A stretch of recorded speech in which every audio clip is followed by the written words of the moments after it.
Təsəvvür edin, sizə göndərilən sənədlər, qeydlər yığını içərisindən sadəcə 5 söz oxuyursunuz və birdən beyninizdə həyəcan təbiri çalınır. Aha, qısacıq bir cümlə, amma təsiri çox böyükdür. Dəqiq. Biz bugün sizin göndərdiyiniz mənbələri dərindən təhlil edərkən, məhz belə bir cümlə diqqətimizi çəkdi. Əlimizdəki tək fakt budur. Elşən Hacıbabayev bədbəxt hadisə ilə üzləşdi. Vəssalam. Çox sükutla dolu, lakin daxilində böyük bir səs-küy barındıran bir bəyanatdır bu. Yaxşı. Gəlin bunu aydınlaşdıraq. Bu ifadə mənə binada çalan, lakin hansı mərtəbədə yanğın olduğunu bildirməyən o qorxulu yanğın siqnalını xatırladır. Düzdür, yəni səs var, təhlükə var, amma koordinat yoxdur. Bax, elə problem də budur. Niyə bədbəxt hadisə kimi detallardan tamamilə məhrum bir ifadə dərhal beynimizdə bu qədər kəskin reaksiya yaradır? Burada maraqlı olan odur ki, cümlə bizə cəmi 2 dəqiqə məlumat verir. Birincisi subyekt, yəni şəxsin özü, ikincisi isə hadisənin ümumi xarakteri, yəni sadəcə bir bədbəxt hadisə. Qalan hər şeydə böyük bir boşluqdur. Elədir. Hadisə necə oldu, harada oldu və ya nə dərəcədə ağır baş verdi biz bilmirik və insan beyni məlumat vakumuna sadəcə nifrət edir. Yəni beynimiz hər şeyi yerli yerinə qoymaq istəyir. Bəli. İdrak səviyyəsində beynimiz vəziyyəti anlamaq üçün daima bir tamamlanma axtarır.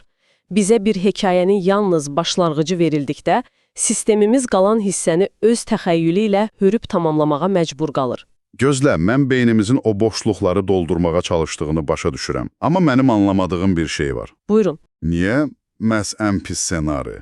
Yəni beynimiz bədbəxt hadisə dedikdə, niyə onun sadəcə yüngül bir büdrəmə, nə bilim, küçədə ayağını burxmaq ola biləcəyini yox, mütləq həyati təhlükə daşıyan bir faciə olduğunu fərz edir? Çünki biz təkamül baxımından optimizmə yox, ehtiyatlılığa proqramlaşdırılmışıq. Aha. Təsəvvür edin ki, minilliklər əvvəl əcdadlarımız kolluqdan gələn qəribə bir səs eşidirlər. Əgər onlar bunun sadəcə külək olduğunu düşünüb yanılırdılarsa, yəni bu onların həyatı bahasına başa gəlirdi. Aydındır, amma yırtıcı olduğunu düşünüb qaçırdılarsa? O zaman ən pis halda sadəcə lazımsız yerə yorulurdular.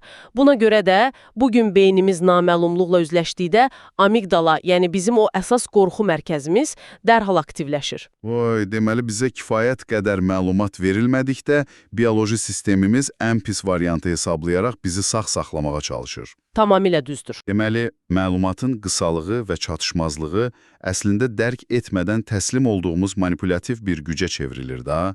Bizə sakitləşmək üçün informasiya verilmir, amma qorxmaq üçün bir neçə söz bəs edir. Əgər bunu böyük mənzərə ilə əlaqələndirsək, sizin bu mənbənizdəki kiçik cümlə bugünkü reallığımızın məlumatı necə istehlak etdiyimizin əsl güzgüsüdür. Necə yəni? Sosial şəbəkələri nəzərdə tutursunuz? Bəli. Biz dayanmadan sosial şəbəkələrdə, mesajlarda bu cür qırıq-qırıq natamam məlumatlarla rastlaşırıq.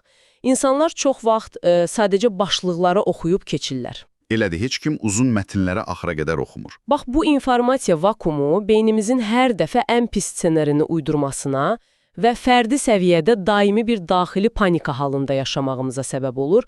Biz elə bilirik ki, bizi kütləvi informasiya axını idarə eləyir. Amma əslində məlumatın olmaması duyğularımız üzərində daha böyük hakimiyyətə malikdir. Dəqiq.